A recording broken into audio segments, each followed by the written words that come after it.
당신은 어떤 믿음을 가지고 있습니까? 말씀 살펴보기. 오늘의 본문은 열왕기하 3장 14절부터 27절까지 말씀입니다. 엘리사가 말했습니다. 내가 섬기는 만군의 여호와께서 살아계심을 두고 맹세하는데 유다 왕 여호사밧의 체면을 생각하지 않았더라면 내가 왕을 생각지도 않고 보지도 않았을 것입니다. 어쨌든 하프 켜는 사람을 데려와 보십시오. 하프 켜는 사람이 연주하고 있는데 여호와의 능력이 엘리사에게 내려왔습니다. 그러자 엘리사가 말했습니다. 여호와께서 말씀하십니다. 이 골짜기에 도랑을 많이 파라. 여호와께서 말씀하십니다. 너희가 바람도 비도 보지 못하겠지만 이 골짜기에는 물이 가득 찰 것이다. 그러니 너희와 너희 소들과 너희 가축들이 물을 마실 수 있을 것이다. 이것은 여호와의 눈에는 하찮은 일입니다. 그분이 또한 모압 사람들을 당신 손에 넘겨주실 것입니다. 그러면 당신들이 모든 견고한 성과 모든 중요한 성을 공격하고 또 모든 좋은 나무를 베어내고 모든 샘물을 막고 모든 좋은 밭을 돌로 채워 못쓰게 만들 것입니다. 이튿날 아침 곡식 제사를 드릴 때 갑자기 에돔 쪽에서 물이 나오더니 그 땅이 물로 가득 찼습니다. 그때 모압의 모든 사람들은 그 왕들이 자기들과 싸우려고 올라왔다는 말을 듣고 갑옷을 입을 수 있는 나이부터 그 이상의 모든 사람이 다 모여 국경에 섰습니다. 그들은 아침 일찍 일어났습니다. 해가 몰 위를 비추고 있었는데 건너편 모압 사람들에게는 그 물이 마치 피처럼 붉게 보였습니다. 그들이 말했습니다. 피다. 저 왕들이 분명 자기들끼리 싸우다가 서로 죽였나 보다. 모압 사람들아, 이제 가서 약탈하자. 모압 사람들이 이스라엘 진영에 들어가자 이스라엘 사람들이 일어나 모압 사람들과 싸웠습니다.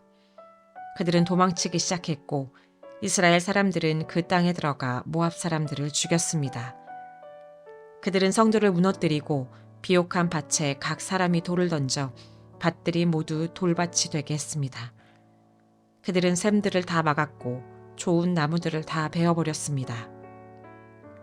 그들은 기라레셋의 돌들만 남겨두었는데 그마저도 무린매를 가진 사람들이 둘러싸고 공격했습니다.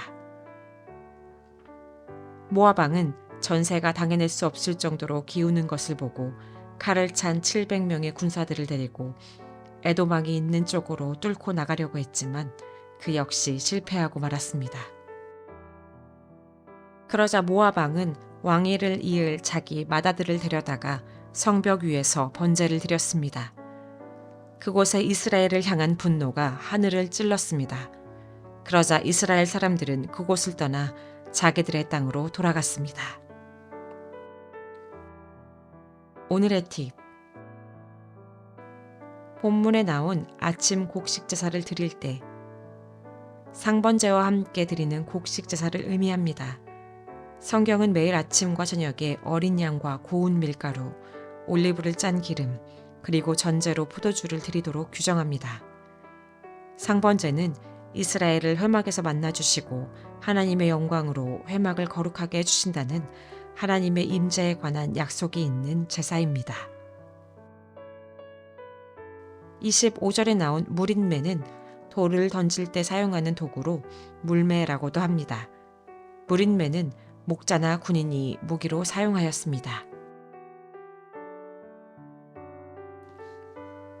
말씀 이해하기. 오늘의 본문은 공경에 처했던 북이스라엘, 남유다, 에돔 연합국이 하나님의 도움으로 모압과의 전쟁에서 승리하는 내용입니다. 이 사건은 이스라엘의 회복을 위해 부름을 받은 엘리사의 두 번째 긍휼 사역입니다. 하나님의 계시를 받은 엘리사는 왕들에게 이 골짜기에 도랑을 많이 파라는 이상한 명령을 합니다. 그리고 두 가지를 약속합니다. 첫 번째 약속은 바람도 비도 보지 못할 것이지만 골짜기에 물이 가득 차 군사와 가축이 물을 마실 수 있게 된다는 것입니다.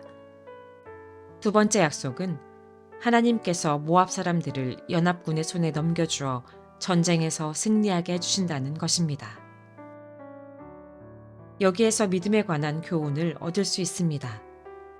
첫째, 믿음은 하나님을 전적으로 신뢰하는 것입니다. 에돔 광야길은 땅을 많이 판다고 해서 물이 나오는 장소가 아닙니다. 이 사실은 연합국의 왕들이 가장 잘 알고 있습니다. 땅을 파서 물이 나오는 상황이라면 연합국 왕들은 엘리사를 찾아가는 것이 아니라 많은 군사를 동원하여 벌써 그렇게 했을 것입니다.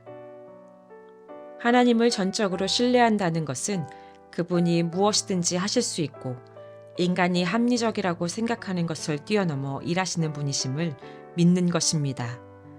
또한 전적인 신뢰는 우리가 원하는 방식으로 하나님이 일하시도록 요구하는 것이 아니라 하나님께서 자신의 방식으로 일하실 것을 기대하는 것입니다.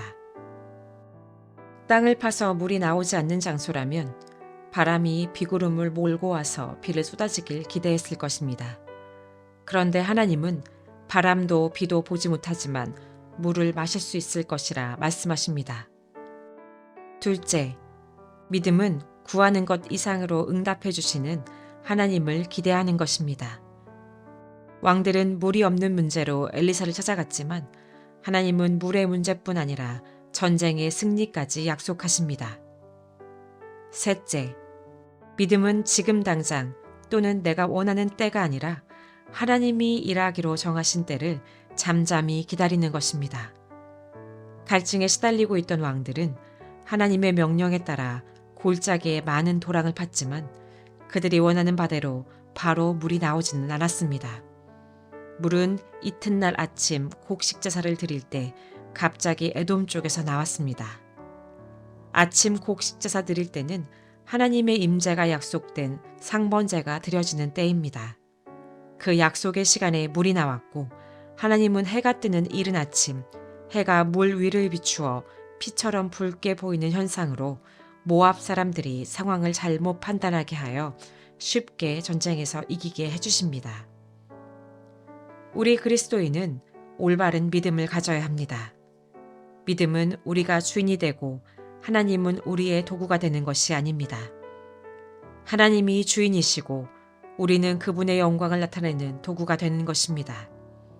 그러므로 믿음은 우리의 주인이신 하나님이 원하실 때 하나님의 방식으로 그분이 하시고자 하는 일을 이루실 것을 기대하고 신뢰하는 것입니다. 말씀 따라 살아가기. 하나님께서는 자신의 방식으로 그분이 원할 때 인간의 합리를 넘어 무엇이든지 하실 수 있는 분입니다. 당신이 도저히 스스로 해결할 수 없는 문제에 직면해 있다면 하나님께 그 문제를 온전히 맡겨보세요.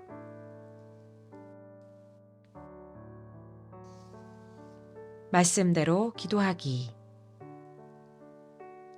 대한민국의 주인이 되시는 하나님께서 극명한 양극화로 갈등하는 한국 정치 상황 가운데 우리의 기대나 방식을 넘어 선하게 역사해 주시도록 함께 기도합시다.